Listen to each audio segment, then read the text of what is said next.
This is live. Ooh, almost cancelled this here. It went quite well. Good morning. Oh, it's Sunday, June the 5th. Luck is when preparation and opportunity meet. So let me be ready when opportunity comes. Little Brahmakumari's calendar I have daily. Now, I'm reading out of Life in Spirit. In fact, this is section 2 of Harry Edwards' book about the afterlife, and it deals with a guide for the development of mediumship. This chapter 22 is quite long, and I've already read 3 sections of it. There's explanations in each upload I do. They are all on my BitChute, and I shall now continue with his teaching. Chapter 22, Part 4. The way in which a beginner obtains contact with his spirit is by means of attunement.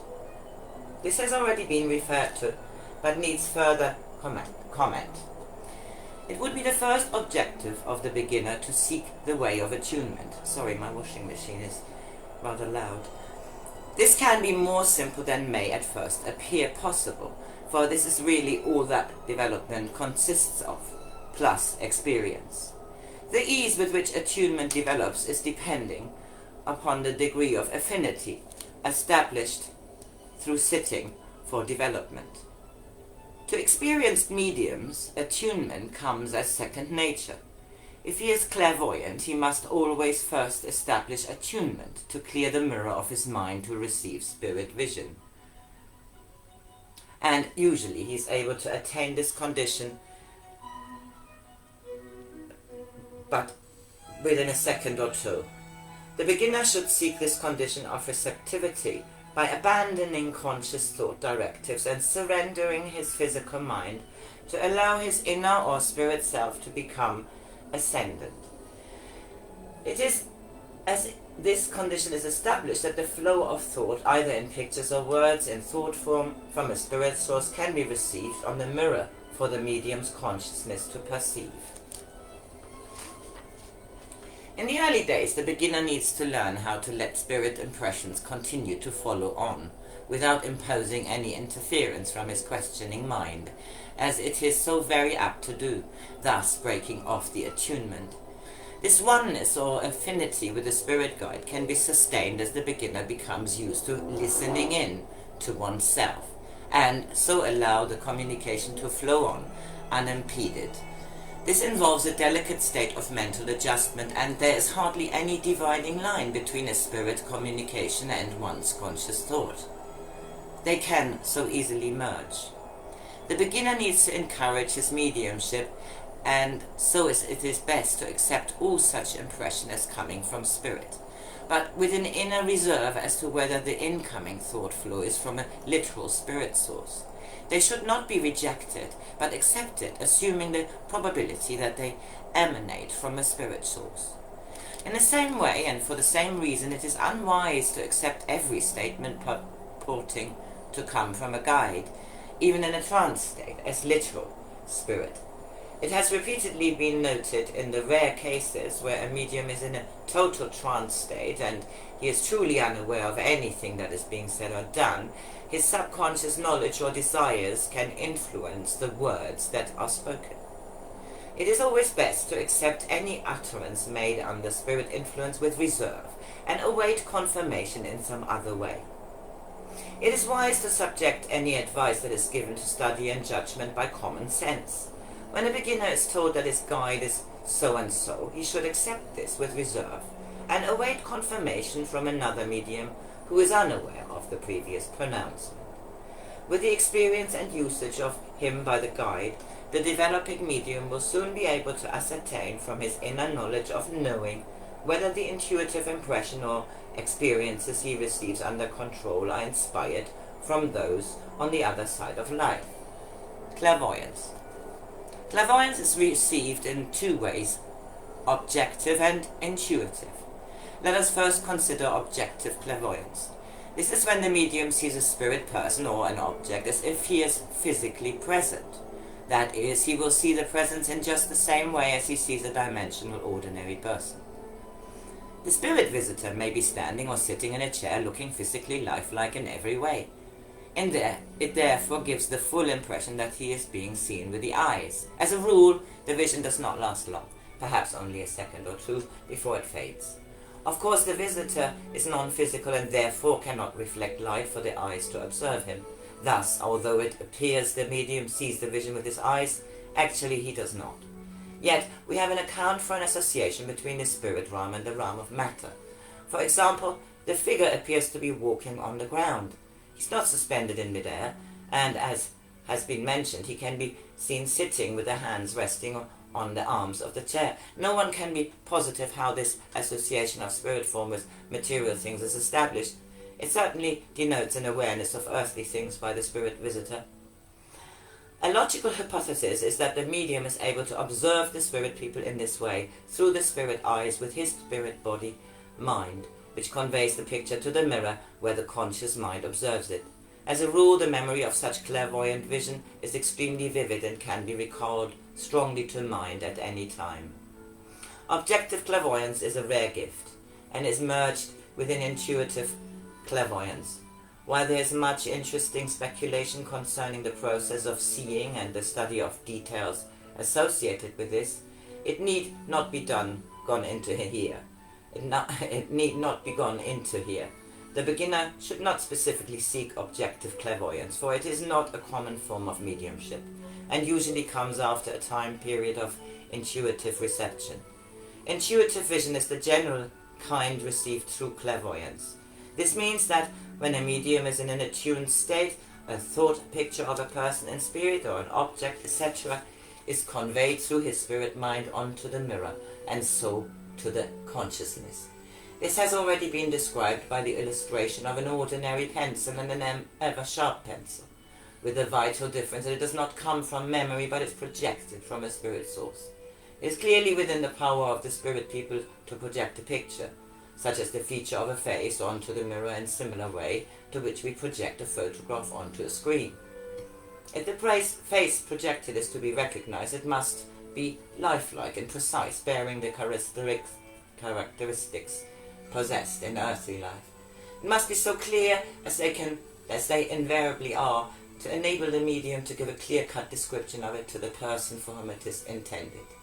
To the beginner, for the first visions may appear as if they have arisen from his imagination, apart from the fact that the memory of them is more vivid and lasting.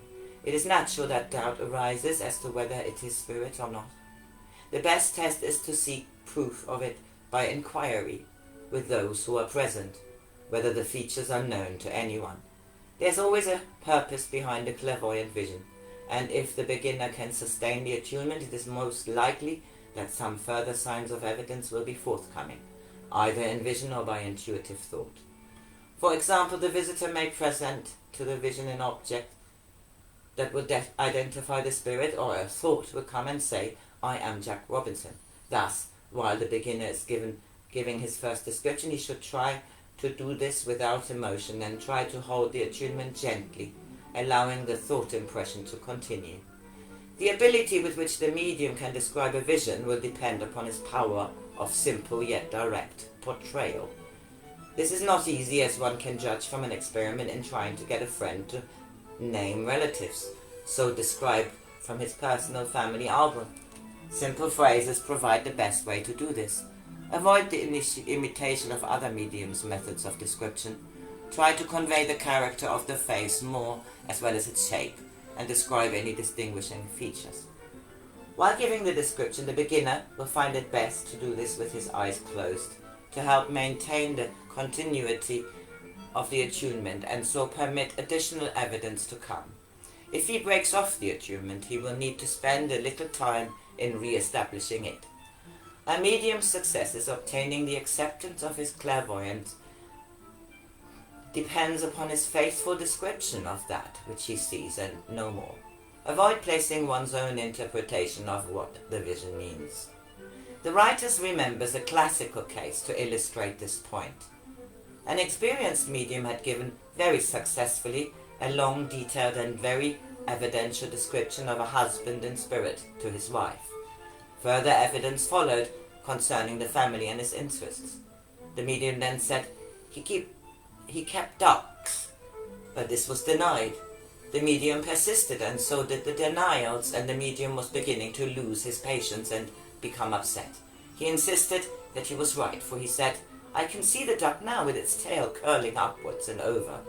With these simple words the lady laughed and said, "Now I know what it's meant, for our name was Drake."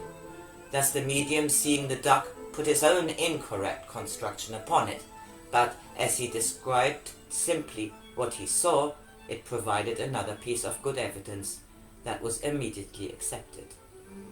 At the risk of repetition, for it is very important for the beginner, he must seek to maintain affinity with the transmission. At first he can allow the whole story to unfold before he attempts to give a description of it. He should be expectant within his listening subconscious self for the coming of thought directives that may give names or situations associated with the vision. As the gift of attunement becomes more advanced and continues, so he will receive a stream of thought impressions.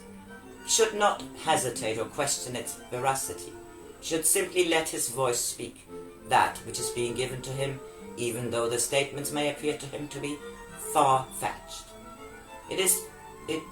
If it should be that the medium's descriptions and evidence is not recognized or accepted by anyone present, there may be several reasons to account for it. So often it is found that the person for whom the description is intended has not recalled from his memory the spirit personality. It may be that the spirit communicant has come without his earthly friends being present. It may be that the medium's ability to adequately describe the vision has not been good enough to convince the listener. Sometimes the person will act perversely, and it will not acknowledge the description deliberately. When this happens, the medium must avoid at all costs the attempt to explain it away, trying to justify his mediumship. He must shun all escape methods by evasive suggestions, such as saying the spirit was a friend of your school days, etc. It is far better to say openly, "This spirit has not been acknowledged, and therefore it must be left." Do not say that you are sorry. Never apologize for your mediumship. Be content in knowing that what you have seen is authentic. It is recognized that it is disconcerting for a medium giving clairvoyance in public for his descriptions not to be accepted, and he may think this is lowering to his prestige as a medium. Escape routes prejudice the standard of mediumship, and they are invariably recognized for what they are, and no good comes from them. The writer has heard well-known mediums adopt these escape routes on occasions, and they are not edifying. The beginner should seek the highest standard and maintain it always. Most developing mediums have as their ideal to practice mediumship in public, and the eventual success of this will depend on giving true, simple, and accurate descriptions, rather than relying on a glib tongue or platform patter. If after giving a description that has not been accepted and no further thought message comes, do not manufacture one. It is true that many people like to have some advice or counsel from their dear ones in spirit, and this has become a usual practice with clairvoyance. It is not good to lower the standard of one's mediumship by pandering to what some people like. Unfortunately, it has become a common practice of mediumship today to follow on the description of the spirit people and what positive proof they can give of their identity, with possibly a true message, with some platitudinous messages out of the medium's consciousness that means nothing in particular and can apply to almost anyone. The beginner may find as his affinity and attunement with the spirit people becomes established, the clairvoyance may take the form of symbolic signs and situations. The signs may be symmetrical in design, usually in white light on a dark background. They can be in color as well. The situations may present the picturization of people and places unknown to the medium. They sometimes have a spiritual significance, such as, for example, the picturing of enlightened people traveling along a good road towards a goal, while others may be blindly seeking the way off the road, struggling in a morass. If the guide with the beginner is a preacher, The medium will find himself in a mental picture, preaching a wonderful sermon to the multitude. These situations will be very vivid and should be allowed to continue without mental interruption unless the vision should become too unpleasant. In this connection, if any unpleasant thought or picture is received, the beginner should at once break off the attunement by opening his eyes, taking notice of what is going on in the circle, and so come back to normality. Should, however, there be a repetition, he must come back to normal and await the end of the sitting and discuss his experience with the leader of the circle. Such experiences like these are very rare and should not be anticipated. As the clairvoyance becomes more easy, the pictures of the guide and of other spirit people will be projected onto the mirror. At first these may well be very small, no bigger than a postage stamp, or on the other hand very large, like a close-up on the cinema screen. With practice and experience these will be adjusted until the size appears quite normal. Do not try to create any pictures out of the mind, for that is interference. Gently await the coming of the vision, with the mind quite free. In the early days they may take time in forming, and if at first one sees but 1 or 2 visions during a sitting, the sitter should be well satisfied.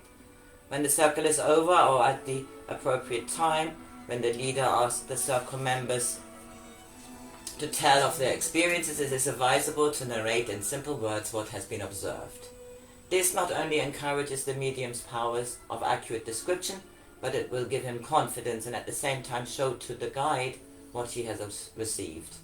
Remember, the guide is also able to observe that which appears of the mind's mirror, for he is in attunement with his medium. Development is two-way. The medium's endeavor to seek attunement with his guide and vice versa. Referring to symbols again, if these are seen, tell of them, but do not ask someone else to interpret their meaning. The reason for this is that someone can only give what his mind can offer. Any impressions that the sitter may receive at the time will be far more accurate. It is best to accept them and await an explanation from the guide, possibly by intuitive thought, and leave it at that. It may be in the commencement the guide is conveying simple signs and shapes, like globes or triangles, to be the first lesson in the guide's training for his mediums to see. Concerning the message that accompany clairvoyance, the messages which accompany clairvoyance, it will be recalled that thoughts are not words. It is thought, the medium's knowledge of words, that his consciousness will interpret the thoughts into description. A French sitter who knows no English would receive the same thought radiation as a Britisher, but he would interpret the thought into French words and the British into English ones. Let us again refer to the illustration of pencils. If the spirit visitor wishes to give the thought of a pencil, the consciousness would receive the picturization of it, and the medium would know what is intended. This does not mean that all thought descriptions are presented in picture form, but they can be in thought form also. This may be more easily understood if one considers that if in conversation the word pencil is used, the consciousness knows what is meant by a subconscious picturization of it on the mind. So if in clairvoyance presentation a spirit visitor wishes to provide evidence of his earth experiences, he may give to the medium's mind a picture of, say, a white terrier, and this will be presented to the mirror of the medium's mind as such. It then depends on the medium's knowledge of the breeds of dogs plus its color that will give to his consciousness the words a white terrier. Clairvoyance is invariably a combination of the picturization of faces, people, ways of dress, objects, with a flow of thought giving names and other thought directives that follow on without a break. As the medium becomes more easily accustomed to receiving clairvoyance of an intuitive character, as has been described, so it may well be on special occasions he will also receive clairvoyance too. Never try to seek in advance the type of clairvoyance one wishes to get. Let it come and develop naturally. It is simply the imposing by a spirit guide or person of pictures and thought upon the mirror in an attuned condition. No medium can create of it himself, for if this is encouraged, it will be the medium's imagination that will take the place of the real thing, and he will only hamper his development. So this was I think this was part 4. I think there's one more of chapter 22, Clairaudience, and I'll read that soon. I hope you have a lovely Sunday. There's a party going on, I think. Any excuse for a party.